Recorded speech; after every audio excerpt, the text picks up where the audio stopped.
Get excited, everybody, to be encouraged. Get excited because guess what? Encouragement conquers all. Encouragement can help you to design a plan for your family's life, for your career, for your business. Encouragement will help you to take the next steps to be able to give back, be philanthropic, to be able to be a person of integrity and hope and character, to be a person that encourages the world in your faith and your spiritual life.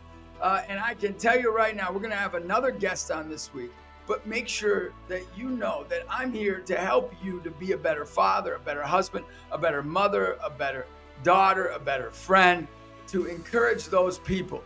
We are going to help you. Guess what? If you have any young people in your life, guess what? That's what I've been doing for, over 25 years, empowering young people.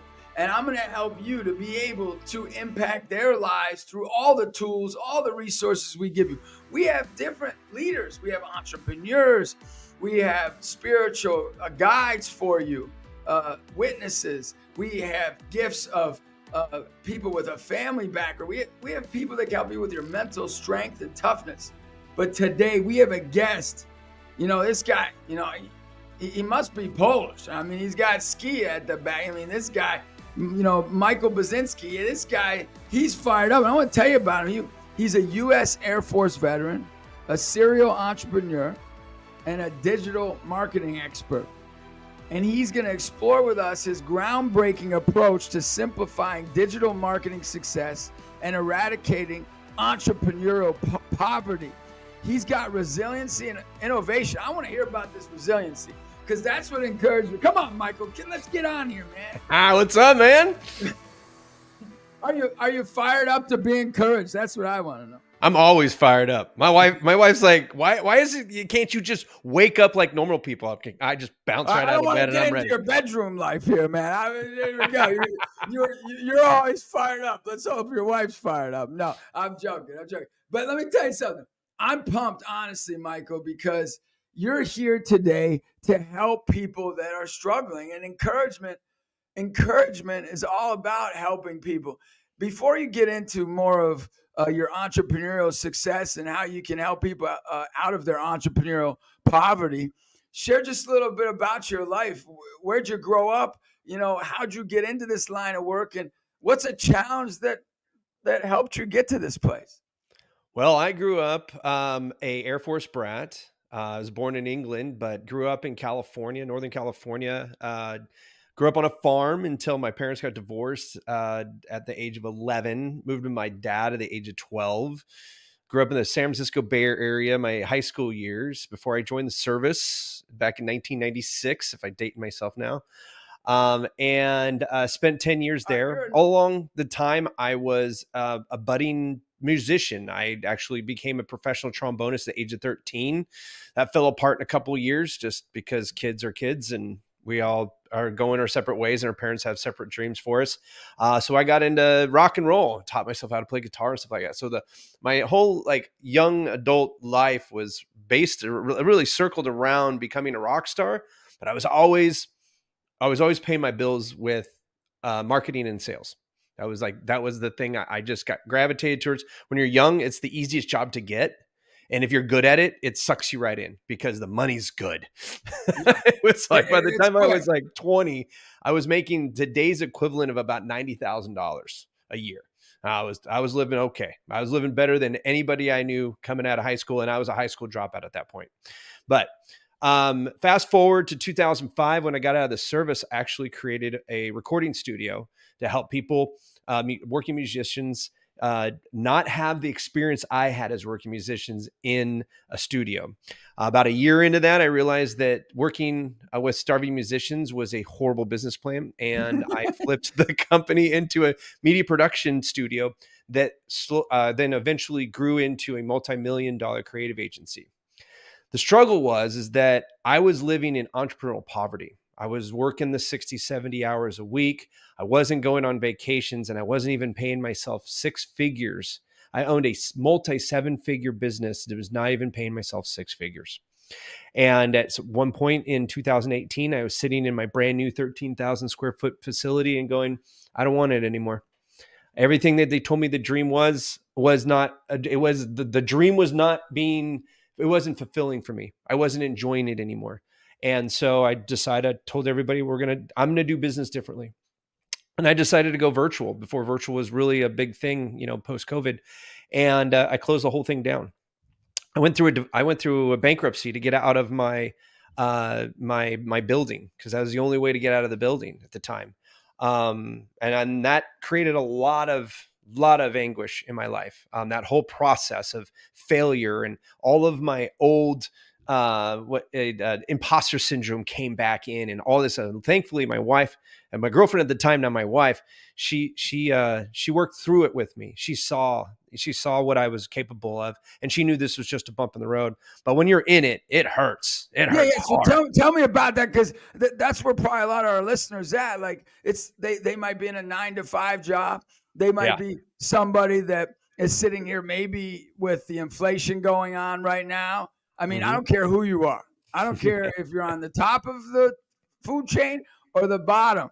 You're questioning, you're wondering, when's it going to fall out? Am I making the right moves? I heard from one of the business brokers I was talking to, just to have some chit chat. He said, I go, so what should I do? You're in banking and you've got your own business. He goes, your guess is as good as mine, And he's serious. Like, that's where everybody's at right now. Yeah. So I think what's most important to encourage people is to encourage them in the moment they are, not in the future and not in the past, but in the present. And when you were in that time of anguish, that time where, and thank goodness you didn't diss your wife. I applaud you for that. I mean that, Michael, with your history and, saying your parents were divorced, and like most people at that time would give up on the solid things because maybe shame or blame or what have you. So, I know you might not think it's a big deal, but I just want to let you know it is a big deal, because here on Encouragement Conquers All,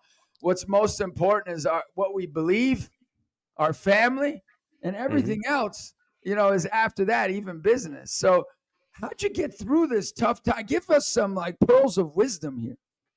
So for me, it was, so I went through this process of like, maybe I'm just not cut out to be an entrepreneur. So I actually was looking to go back to a 9-to-5 job. Okay. I hadn't worked a 9-to-5 job since before I was in the service. So it'd been like, so this was like 22 years since I had actually had to even have a resume.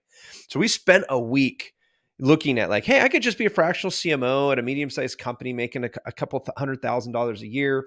Why am I killing myself for this, right? And so Heather, my wife, helped me through the process of creating my CV and all this other stuff. About a week later, we polished it all up, right? And it looked good. And she's like, you're not going to be able to do that, right? And I go, what are you talking about? I say, you're not a 9-to-5er. You couldn't do that. You can't go work for somebody else. And so the secret is really self-realization. And sometimes you just have to go through what your imposter the highest level on Maslow's hierarchy of needs. Yeah. You just got to go through the process and go, okay, yeah, that's what it looks like. What is that really what you want? And sometimes you got to test drive the car a little bit. And this one it was a test drive of like, what does it look like for Michael to be a employee? And then once we figured out that wasn't the path, that just, it creates a narrower and narrower path out of where you're at. And the secret for me was taking it one day at a time and eating the elephant one bite at a time, because it takes years.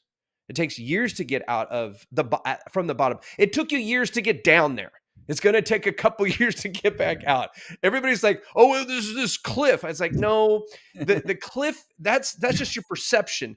There's things underneath that are going downwards that you're just ignoring. And the cliff is your realization of where you're actually at. And so now you have to then, once you're at the bottom, all you can see is the cliff back up, right? And it's one day at a time, it's one step at a time. And, 3 years after I filed for bankruptcy, I actually bought a house. 3 years. They say 7. So, everything they tell you how hard it is true. How long it takes is up to you. And so if you're just focused on what's most important to you, for me, once I went virtual with my company, my first step was to give my wife the ability to move anywhere in the world to work in her field. I'd lived in Alaska for 17 years. When we met, I told her, I said, hey, listen, I'm not moving anywhere. Because most women are like, when you meet a man that they like in Alaska, it's like, Yep. oh, well, I'm going to be moving back in a couple of years. I can't do this Alaska thing. Well, I said, I'm here. I have a brick and mortar building. I have my own house, the whole 9 yards. And, in the end of the day, once I didn't have that tied down, I was like, it's time for me to just go with the person who helped me out at the bottom. And by helping her out, get to the top for herself. Right. And that's when we moved to Illinois. And from there, it just took off. Yeah. And tell me, like, why has the wife thing worked? Because I'm going to just tell you something. A lot of people out there, they don't think the wife thing works, man. I mean, when I get out into the public arena here, it's like, you got a wife? I got 3 wives. And then the next guy's like, what are you doing there? I'm getting all the action I can. So like, I'm being honest. Like when I'm in the sauna at the gym, like I was yesterday, they were like looking at me like I was like a Martian when I said I have 5 kids and 1 wife. Like I was like, so why did the wife thing work for you, man? Like, I mean, it's not working for everybody. I mean, I don't know why. It didn't work the first time for me. This is my second wife. I had a practice. I had a practice marriage. Yeah. Okay, why is the second one working? So I think that, one, you got to find the right people, right? And I think that so many people get married. When people are in their 3rd wife, they probably are getting married without ever going through anything hard with that person. Okay. So they never test their relationship. Okay. I like that. When I was dating her, she had every right. I was a mess. I was a functional alcoholic by then. I was, I'm a disabled veteran. So I've got other things that I got to work through, through anxiety disorders and stuff like that. So like, I was a complete mess. Yeah. Right. But you have to find that person who sees what you are for who you are. I love that. Who you are. Who are you acting like right now? And she said, yeah, you were rough around the edges at the beginning, but I saw the potential. And if either way, woman or man, if you can see the potential with you in that equation, and that both of you are actually stronger together than the sum of the 2 parts, that's who you get married to, right? So many people are just like, oh, this looks good. Oh, this feels good. My first marriage, it was, well, I think this is what I'm supposed to do. I'm in the military. I was moving to Alaska. They told me I got to take my own sand to the beach. So I'm like, well, this is the person I'm dating right now. That happens a lot in the military. I mean, you guys don't have that. When you look at the success rate, it's not too good. It's bad. Her first marriage was to an Army guy. So she already knew what she was getting into as far as military goes. So for us, it's communication, man. We do self-guided retreats where we just go. Yeah. Let me tell you something you're bringing up. One of the encouragement coaching principles that I coach people on is loving no matter what. Right. Like, you know how hard that is? It is. You know what I mean? Like, very hard. I have these sweatshirts people wear around town. It says love no matter what. And they're like, that's cool. I love that. I'm like, do you know how hard that is? Yeah. It should say on the back, it's hard. Yeah, believe me, it's hard. That's what it should say on the back. Yeah. With a bunch of arrows stuck. I want to get into the communication thing because, look, something that I tell people all the time is like, every person who listens to this is supposed to have a journal, right? Mm-hmm. And right now they should be in their family journal time or listening to it in the car and then going back to it and writing in their journal about family, because you're giving pearls of wisdom about relationships that I don't think people realize.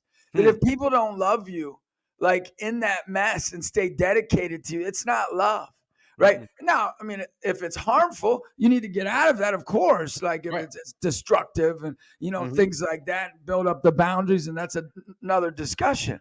But what was something that really spoke to you that your wife did, who was your girlfriend at the time, that really made you trust her? Anything that really spoke to you like, man, this is really the real one? Well, I'll tell you, the first thing was the fact that I said, I might need help with my mortgage. Wow. And we'd only been married 6 months. I'm sorry, we've been dating for 6 months. Sorry. So we've been dating for 6 months. We spent every waking extra moment together, all that good stuff. And we really had a good connection. But we're going through this process. I'm like, man, I might need a little help on the mortgage. And she goes, whatever it takes. And, with that right there, that's all you need, when somebody's like, that could have been easily a good, easy ticket punch. I have no guilt for leaving this hot mess right here and finding, there's no reason to stick around for that at 6 months. Right. So that to me solidified. So that probably was the start of your beautiful, authentic, because I know in my relationship with my wife, the most beautiful moments I have is when we go out on a date night and I just crumble, or she does the same. And I just sit there and listen and go, I'm with you. I got your back. I care. Yeah. And that's what you need. You need that team. So everybody looks at the romantic side of things, but life is an ongoing struggle, right? And if you're not struggling, you're not pushing. You're not pushing, you're not growing. You're not growing, you're dying, right? So for me, it's like we're a team and we're on each other's team. And we both have our own goalposts, right? On either side of the same field, right? But when I score, she scores. And when she scores, I score, right? And sometimes when we're looking at our goalposts, that means we're not looking at each other, right? And so sometimes it feels like it could be doing this. But if you stop and go, why does it feel that way? And just ask the why, you can find ways back to where the goalposts are right next to each other and you're both clicking in the same direction. And for us, we used these self-guided retreats where my parents had timeshare in Lake Tahoe, South Lake Tahoe. And so we went there in this cabin. It was just the two of us. We took big sticking Post-it notes and markers.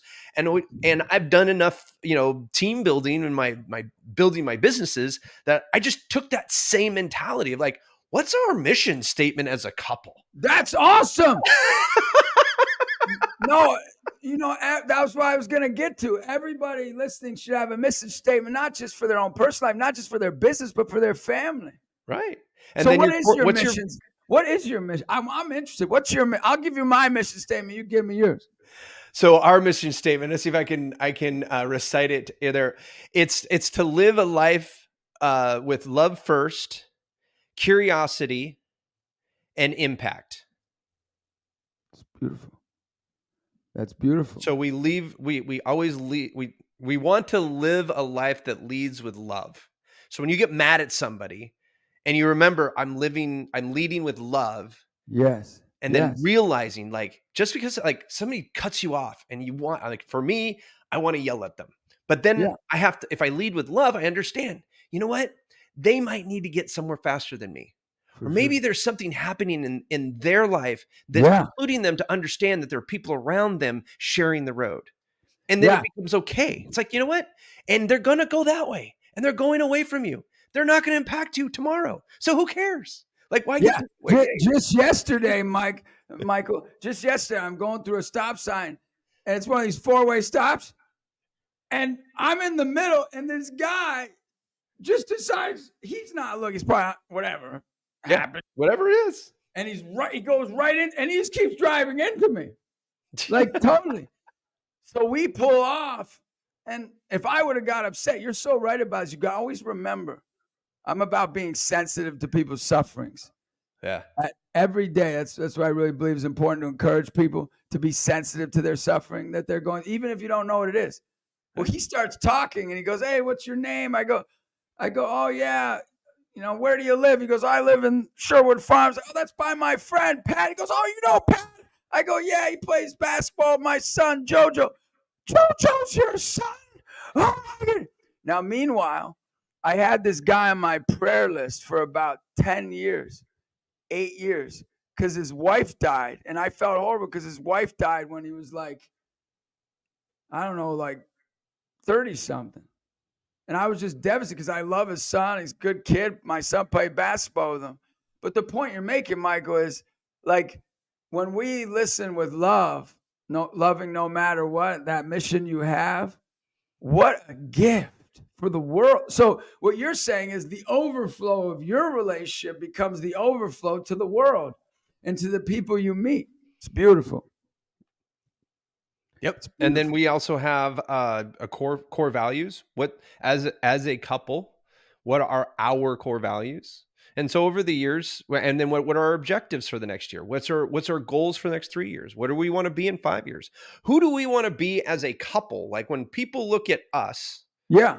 what do we want to be the perception of us, So right? What's what our is that? Like, identity, what are right? some things you say when you talk about that?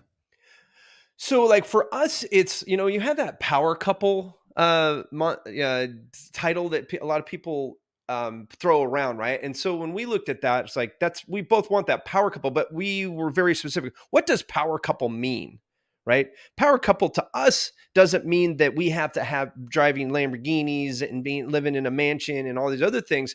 Ours is, we're the couple that people can come to when they're stuck. We're the Wow. people that they can come to for advice when their kids are driving them crazy. Even though we don't have kids, we're just really good nieces and I'm sorry, a really good auntie uncle couple, right? Keep it going, Michael. That's just who we are, right? We are the dual income, no dinks, dual income, no kids, right? Wow. And so when we each get really, the first time we did it, man, it was intense. Like both of us ended up crying at some point. Both of us ended up yelling at each other at some point, the whole 9 years. But after a day and a half of getting everything out and having all these sticky notes in this cabin, just all around the walls, and we're just looking there, we were completely exhausted, just like emotionally drained, right? And we're like, okay, what can we take from all of this? And then we took all of that and put it down into like two sheets. One was like the vision, mission, and core values. And another one was like our goals for the next 3 months, 1 year, all that stuff. And when we synthesized that and distilled it all down into those 2 pieces of paper, we sat back and we go, man, that is awesome. Because now when we argue about things, we just go back to that. Is this in line with our core values? Does this jive with our mission and our What vision? are your core values? Our core values go back to the Mission statement. the vision statement, which is always lead with love, always be curious, right? Those are our 2 main ones. Okay. Honesty above all else. So it's what we call bravely honest. Be bravely honest. I love Right? that. Right? Be infinitely curious. If you're curious, you won't get you can't get mad if you're infinitely curious, right? Because if somebody says something that bugs you, you go, well, why? Because you're infinitely curious. So the first question you ask yourself is not how am I going to respond to that because it makes me mad. It's why are they saying it that way, and why am I reacting to that? You answer those 2 questions right there. There's nothing to be to get mad about, because it just adds another level of curiosity, and you just ask the question. So how many retreats have you done with your wife over So the we've years? been married for 4 years. We've been together for 6 total, and we've done three retreats. Okay, great. That's phenomenal. Unfortunately, COVID kept us away from doing. We did one in-house, and so we did a refresh of those. And then this last year, we've been in transition because we just moved from Illinois down to Virginia, where she took a even better job than the first job she got. And so, so things have been going really well with that. If you don't mind me, what does your wife do? What does your wife do?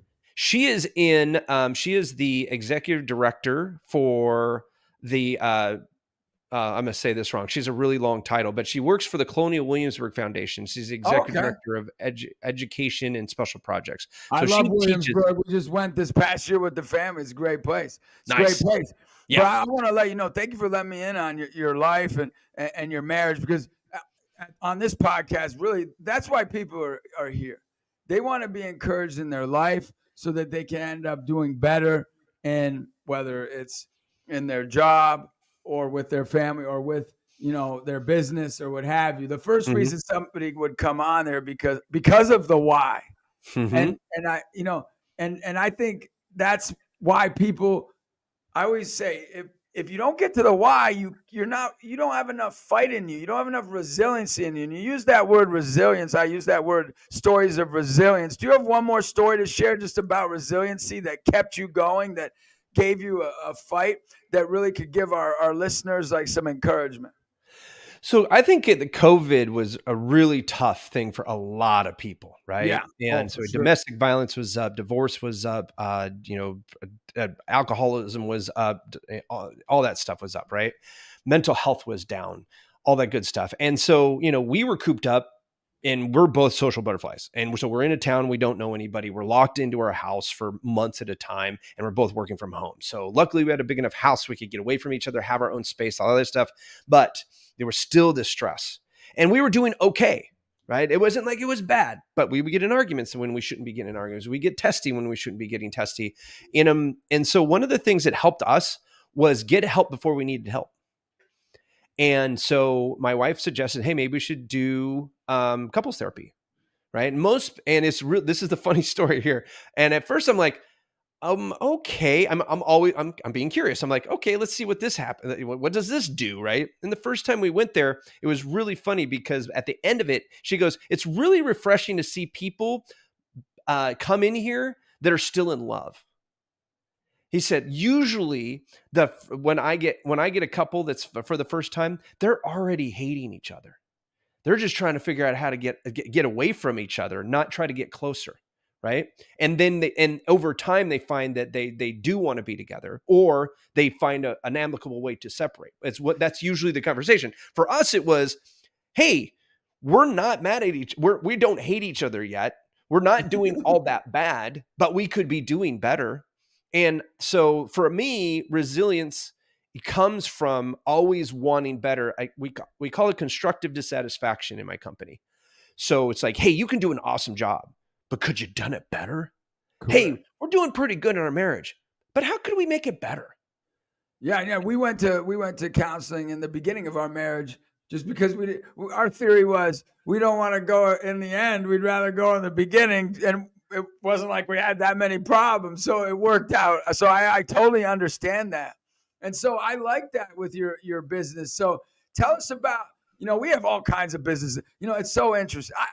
I'm just so I didn't and help me break this down. You might be able to help me with my problem. I got issues here, and my problem is I didn't do this show to get business leaders, but business leaders love this show. So I'm trying to figure this out. Like I don't like to try. So we're all in therapy. I need therapy. So first, before I ask you like what you do, like why do you think a business leader would like this show that's on encouragement? What got you to want to come on a show like this and break that down? And then second, tell me, what's your why of your business? Because I care more about why you're doing it than what you're doing.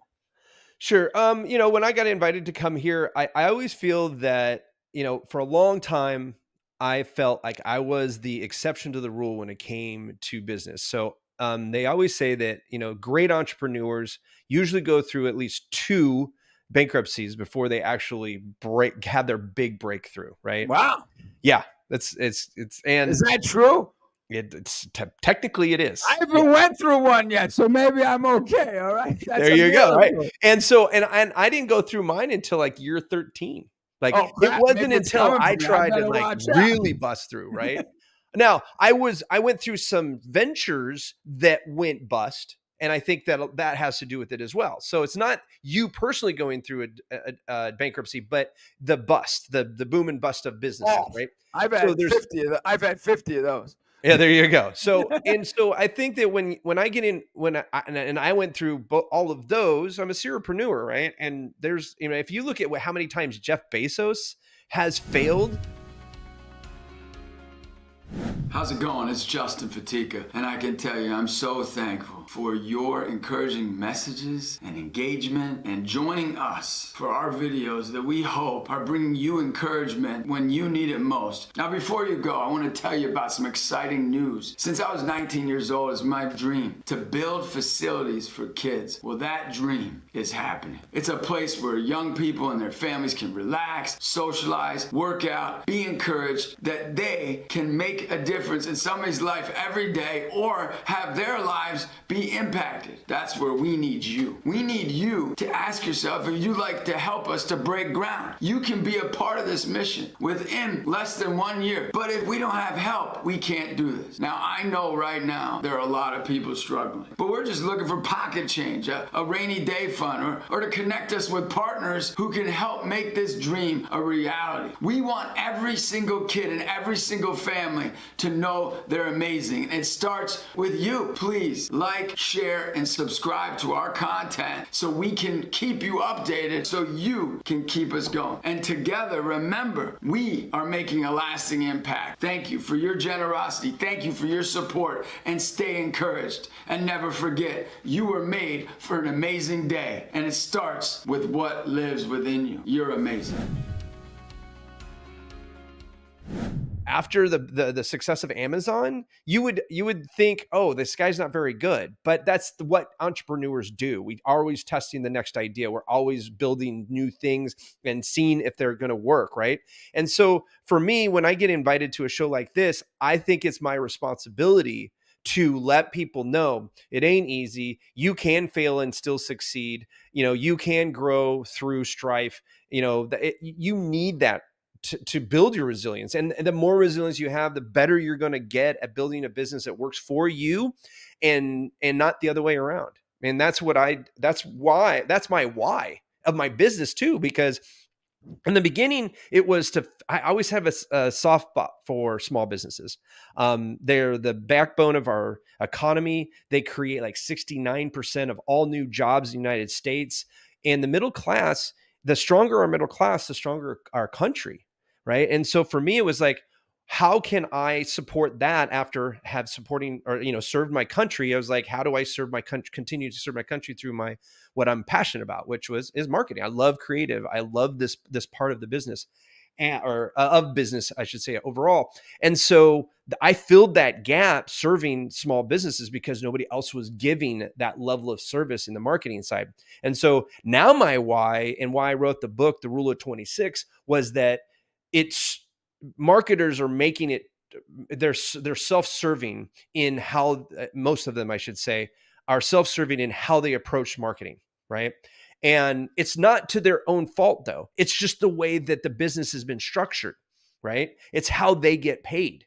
And so I wanted to be able to show people that it doesn't have to be super complicated. It can be super simple. Like my book talks about the 3 steps. Like if you focus on 3 things in your business marketing, you can double your revenue, right? If you can get that off of your shoulders, what could you do better in your own business, right? But people get so caught up in that. And so that entrepreneurial poverty is a big thing for me. And I feel like if we can teach people how to pull levers in their business that actually create revenue, not just likes and engagement and visitors and triggers and all these things that are basically vanity metrics in marketing, but literally just focus on that, I can create jobs through other businesses. Those businesses are usually serving other businesses, which create even more jobs. And so my impact proliferates throughout the economy.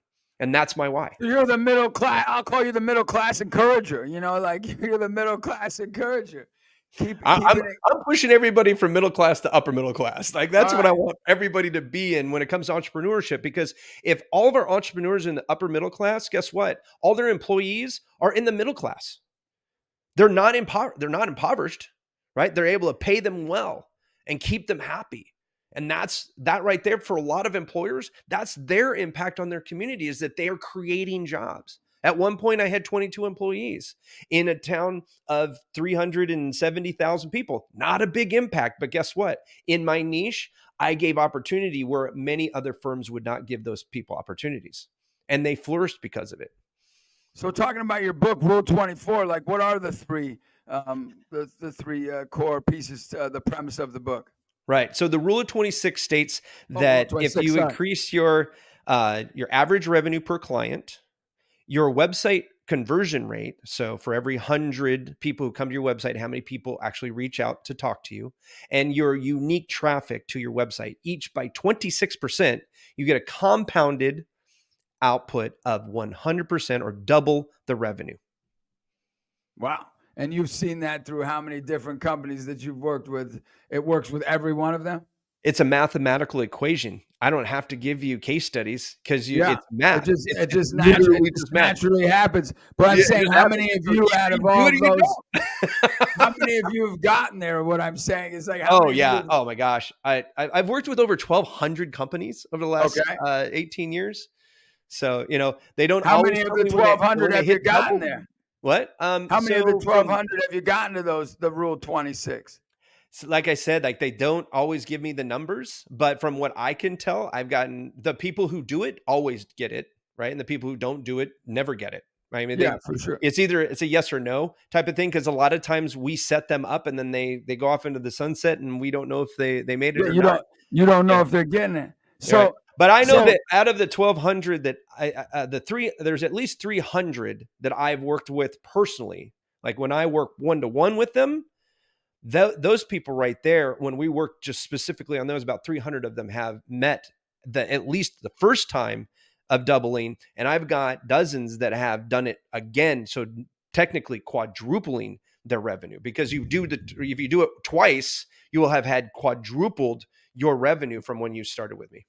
for sure. So what about like what about the businesses? Like how do how do you stay encouraged in business when it's not going your way? Like what are some of the key factors for people? Like let's say they're not meeting the Rule 26 for years upon years. Yeah. How do they keep going, or how do they, as any entrepreneur knows, shift to another venture? Right. A How do you friend of help them mine, with that? Vinny Fisher, who has exited multiple 8-figure businesses now, says he told me this once. He said, you can't, it's not, people get into this space where I should be here. I'm not where I'm supposed to be. And he says it really eloquently. It's like, you are right now where you're supposed to be right now. Okay. Just because you have created this goal, this arbitrary number, this arbitrary place you want to be, this arbitrary echelon you want to be in, whatever it is that you've created it. And it's either through feeling or unfounded logic. Okay. And just because, like for me, I have a goal of hitting my company an 8-figure business with only 25 employees. And somebody asked me, it's like, why that? I says, because it's absurd. It's hard. That's why I'm there. But then when I'm not hitting those goals, I don't sit there and go, well, it's absurd. It's not there. I just go, I'm not ready to be where I should be, where I want to be. You will get where you want to be when you're ready to be there, when you're ready to show up and ready to do the things that you need to do, when you're ready to take responsibility for everything that happens in your business. Because it's the people who make excuses for why they aren't where they're at are the ones who will never get where they want to be. And so the resilience is about ownership. What did I not do that made us be right here instead of right over there?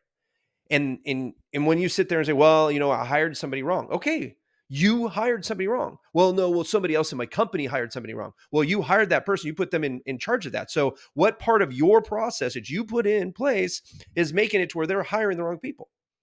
What So have then you you done? get somebody who's admitting their failures. Like right now, there's a lot of people that feel like a failure through the circumstances they're in, or through circumstances others have. People. I just was with a guy yesterday. I'm working out with him, and all he's doing is complaining about like all the people that have sued him. You know what I mean? Like he's like, this person sued me, then this person sued me. So how do you deal with people that are in these failures? Like, and what's a motivator? What do you think, Michael, is a motivator to get them out of it? So I'm not a coach, so I can't I tell people how to get out of it. But I do know this: you are the product of who you surround yourself with. So if you have a bunch of people who are complaining about what happens to them versus what they make happen, if you flip the script on who you hang out with and you're only hanging out with people who are looking at what they can make happen versus complaining about what's happened to them, just that right there will put you in the right mindset. Michael, you're a coach, man. I'm telling you, like you're a coach. I believe everybody's a coach. I believe that. Your wife is look. Your wife coached you out of a mess, right? Oh yeah. For sure. And I'm a consultant that works on the business side, and we have mindset and stuff like that that we deal with. But as you know, for me, it's people who sit there and say, "Well, I can't," and this didn't happen, and it's like, well, then you're not ready. You're not ready to take ownership of something great, because you have to do great things to make great things happen, right? And so if you're looking at all the bad things, then you're just going to make more bad things happen. You get what you focus on. You focus on bad things happen. You focus on great things happen. So now I like what you're talking about. Look, it's not about likes. It's not about praise online. I mean, Yeah. I just so you know what I speak. That's what I do. I speak all over the world and impact millions of people, what have you. But I always say I've really not been excited about media. It's a really exhausting thing, man. I mean, and I think anybody who's listening right now knows what I'm talking about, and I'm sure you know what I'm talking about. And well, I know you guys get exhausted about it. I get excited about it, but that's why I have the business I have. Yeah. Well, websites also, it's websites. I mean, seriously, how much energy looking at the metrics and the analytics. And so help somebody who's more of who's listening today going, man, what could help somebody who has a basic understanding of website and analytics and SEO, help them to get excited about this and how to make it more for you, more profitable, for our guests, maybe more meaningful. Good question. So this is usually how I can get people excited. When people look at their website and they go, man, it's not making me any money. It's an expense line item. It's not an asset. It doesn't create revenue, right? And I'll use one of the metrics here of the three. And like you said, people get it's daunting on how many things you can look at. But if we just looked at the two pieces there, one of the objectives in the Rule 26 has nothing to do with your website. Okay. And we won't get into that today, maybe another day. But what I want to do is look at the conversion rate, because you can have all of the traffic in the world coming to your website, right? But if none of those people are reaching out to you, your website's not doing its job. This is where the conversion comes into. Okay. So let's just say, for example, you are getting some people reaching out to you. You have enough traffic to be statistically significant to where you're like, okay, yes, I'm getting 1% of 1 out of 100 people come to my website. They reach out to me and they ask me for more information about my service, right? Or they might sign up for something, or they might buy something from me. Okay. So if you have a 1% conversion rate, and to let you know, 2.5% is huge. Okay. So 1%, you're doing pretty average. Okay. So if I said you only have to increase it by 26% to get 26% more revenue, I'm only talking about 0.25%, 0.26% more conversions. Out of 1%, I need to get to 1.26%. That's an incremental increase to create 26% more revenue. So if you're looking at your website and you're going, man, I usually get, let's just call it $1,000 for easy sake, $1,000 from my website. That's how much business I get every month from my website.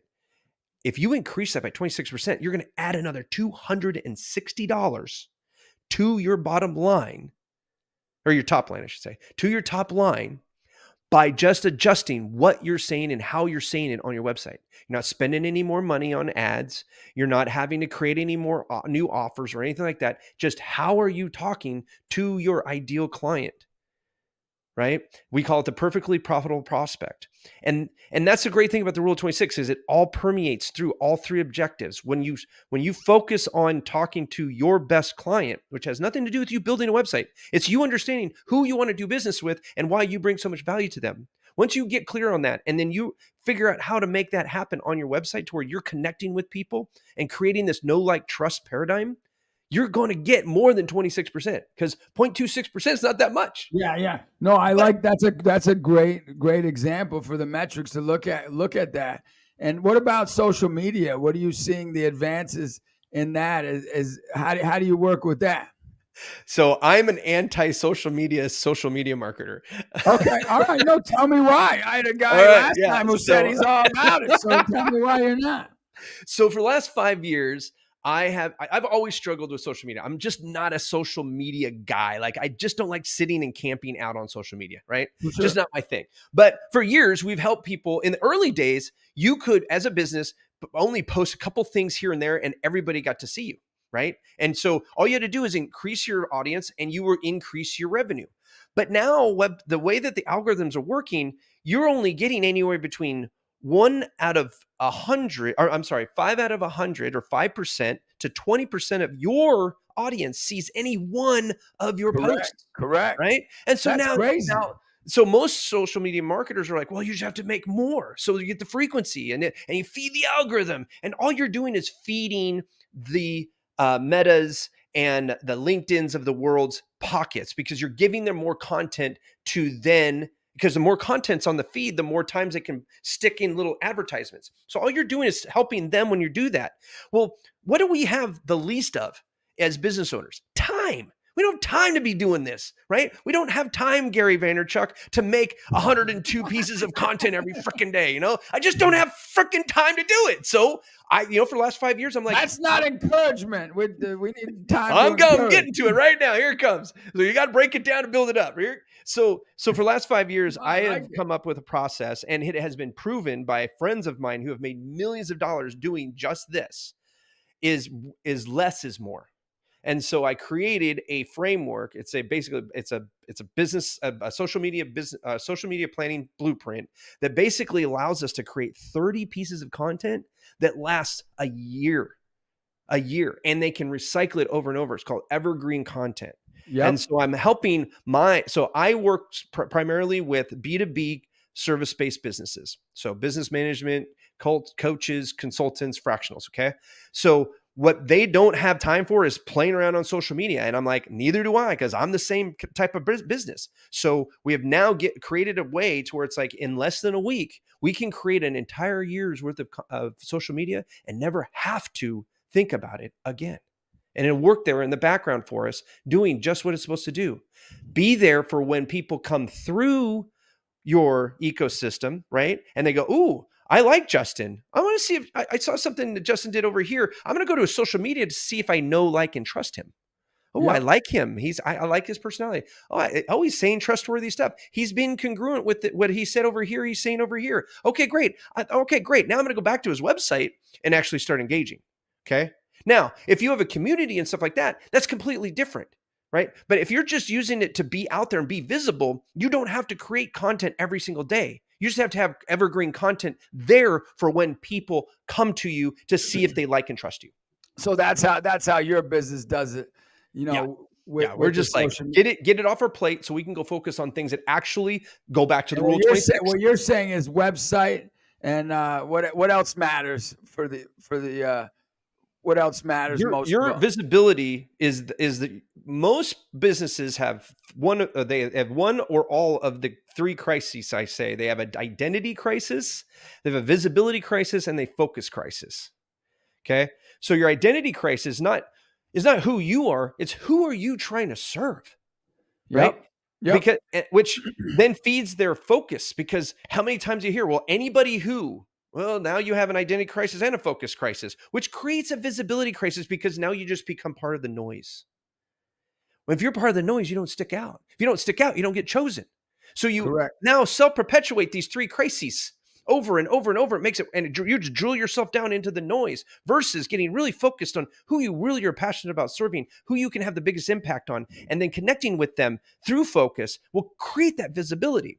With that right there, you will feed the average revenue per client, because you will attract people who will pay you what you're worth for what you do best, and you will get the best outcomes from it, which then perpetuates your visibility because they'll tell other people, right? Yeah, I mean, and I think where we're at right now, there's just so much noise. Too much noise. So how do you like separate yourself from that other? Okay, you're saying, hey, it's get the right audience, right? I get that, but how does somebody separate themselves, like, not to put their value like in how much noise they're bringing and their results? Because right now we're in a results driven society, right? Mm-hmm. It's all about what you do. Here at Encouragement Conquers All, at this podcast, we're about who you are. And what you talked about, and I want to, land the plane on what we're totally about. And look, by the way, I love this show, not because I do it, it's great because of that. Yeah, it's great. Hopefully I love it. But I love it because we get on the most eclectic group of guests. I'm telling you, out of any show. I mean, we're getting from a priest to a person who doesn't even believe in God to a person that's all about business and striving to help people through their business, right? To somebody who says business is trash, right? It's about, you know what I mean? But what brings us together, Mike, is encouragement. Right. What brings us together and makes us brothers, right? Because you're my brother, man, Michael. I know you're Polish. We used to pick on you when I was in grammar school. I'm Italian, so the Polish. I'm also a Sicilian, so I got. You? Oh yeah. Oh yeah. Oh wow. Yeah. I'm only So my grandmother was Sicilian. My grandfather was Polish and Cuban. Wow, so, you look a little. I can see the Cuban in you. I see that. I actually do. I have a friend. He looks similar to you, and he's Cuban. Yeah. That's beautiful. No, my grandmother, she's one of my stars on Encouragement Guy. She's 105. Nice. And you got to check her out. But at the end of the day, what we believe is that people need to know that they're valued for who they are as a person. And I'm going to ask you a tough question.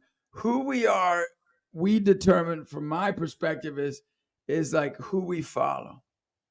Okay. Like who we follow. Like who you are is who you follow. And who's one person in your life that you would follow to their death, whether they're alive or not, that just has encouraged you so much outside of your wife? Of course, we talk a lot about somebody that you look up to. They're just like, wow, I really, like me, it started off, for me, it was Rocky Balboa when I was in the 3rd grade. You know what I mean?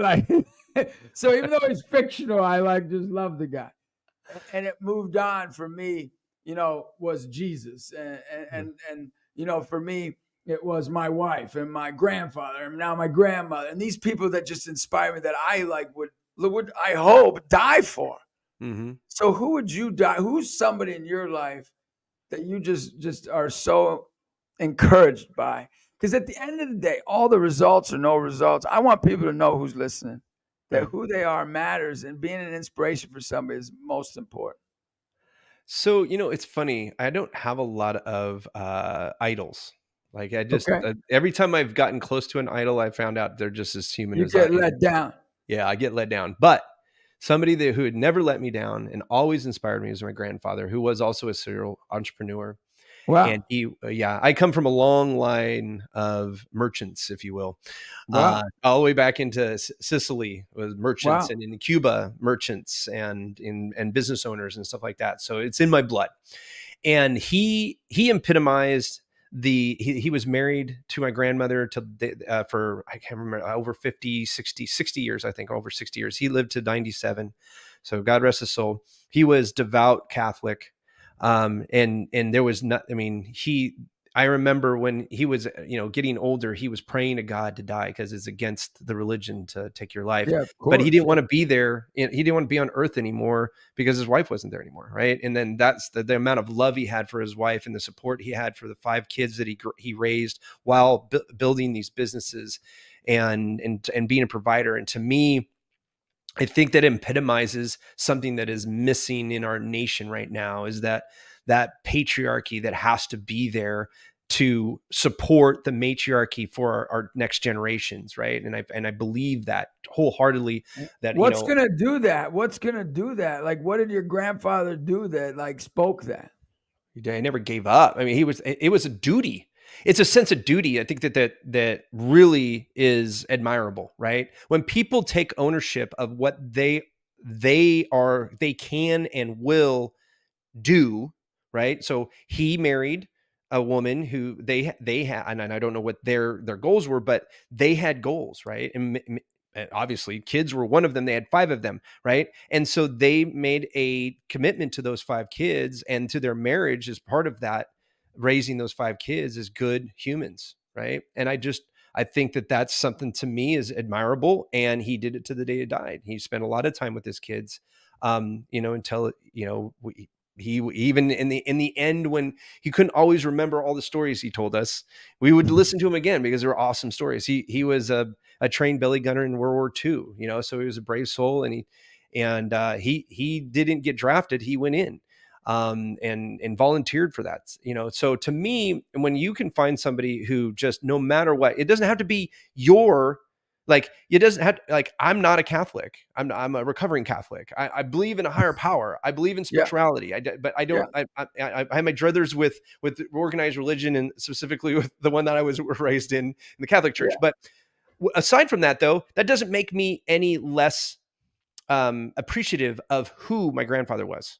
Right. My dad is a devout Catholic, and it doesn't diminish anything I think about him, because that's his religion, and I respect people's religion. And I say that in that you don't have to follow somebody who's doing what you're doing.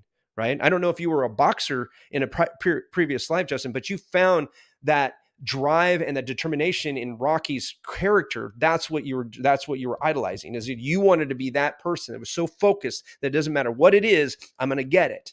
And I felt that was what my grandfather did for me, was that it doesn't matter what life throws at you, a world war, 5 kids, a demanding wife, which you should have. You should have a matriarchy supporting your patriarchy. They work together. This is what we need in our world right now. Team Fatica, Team Buzinski, Team Fatica. And I appreciate you being so authentic. I mean, I'm a devout Catholic. I've given my life to that, and you sharing that and being open about that. I just want to thank you. And I want to thank you sharing about your grandfather and his faith, and sharing about him and your love for him, and your, and how you looked up to him, and the gift he is. Because I agree with you. And I agree with you in a separate segment, that I believe that if we can get faith and family back to the forefront of our nation, I think it would change everything. Because that's where idol worship goes, Where, I'm not meant to be perfect for you, and you're not meant to be perfect for me. Well, but we're all imperfect. We're human. But I'm meant to forgive you. Yeah, because just because we don't agree doesn't mean you have to be enemies. Right now, we have religions yelling at each other. I'm I know. Why? It's stop. You go be you there, and they be there. There's 50 states for a reason. There's counties for reasons. We're not all have to be exactly. That's the melting pot is what we're supposed to be. We're supposed to celebrate diversity. We're supposed to encourage diversity. But yet, if you don't, no matter what, 2 ways, you're not there. And I think that in our families, I think that that's something that's driving our marriages. And so that's something that drives my marriage, is that, hey, listen, I don't agree with my wife on a lot of things. And that's okay. And it would be boring if we did. For sure, because she's by you disagreeing, she's helping you to be curious and grow and become better. Yeah. And that's what I love about this show, Michael. The base of this show is about encouragement. And I hope after you leave here, whether somebody believes what you believe or not, you're going to encourage them like never before. 100%. Always do. And love no matter what. Because that's what we need in this country. That's, for me, Jesus didn't die for me because I'm perfect. He didn't have to die for you if you were perfect. Yeah, exactly. And I think what we're doing is we're not willing to die for others because they're different than us. We're not willing to give of ourselves. And I think that that's what's separating us so much. And I want to thank you for your kindness, for your encouragement. And I hope, look, I know that you're dedicated to helping people, generate business so they can be better husbands, friends, so they can be better people. And isn't that what it's about? And if there's anything you'd like to share just to close, I just like to thank you. Thank you. Seriously. Thank you so much for being on. Thanks for having me. Thanks for letting me ramble. I hope it helped somebody today. Oh, I guarantee you. And you know why it's going to help somebody today? Because, whether you're atheist, agnostic, Hindu or Jew, Muslim or Christian or Catholics, even you, we're all children of God. And this is what I believe. I don't know what nightmare you've been through, and I'm not here to judge the things you may do. I'm here to give you the greatest news, that you're loved no matter what. And that's what life's about. I agree 100%.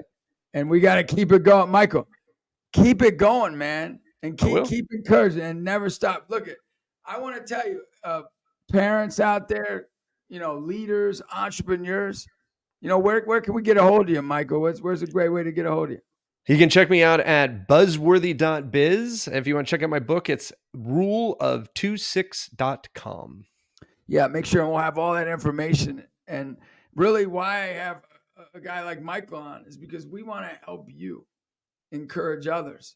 And a great way to encourage others to be successful, to grow that business. And when you grow that business and you become successful, it gives you an opportunity to go out and encourage others and to make a difference in more people's lives. And you know what? I just can't thank you enough. Hopefully out there, you're finding ways to encourage the young people in your life. And one way is we're going to be having videos on here very soon, that every episode, at the end of the episode, it's just a 1 minute, 2 minute video that you can share with any young person in your life, because we want to help you to help, as Michael said, make this generation better. That's who we're serving. We're serving all of you out there who have young people who are discouraged, young people who have anxiety, maybe a young son who's in his 40s or 30s who's going through a tough time, and they need to be encouraged. You be that inspiration, and you be that encouragement. Hope to see you again. Make sure to subscribe and be a part of the Encouragement Conquers All community so we can change the world. Thanks for tuning in to today's episode of the Encouragement Conquers All podcast with Justin Fatica. Subscribe, hit the notification bell, and share this episode with someone who needs a little encouragement. For more uplifting content, follow us on our social media pages. See you in the next episode.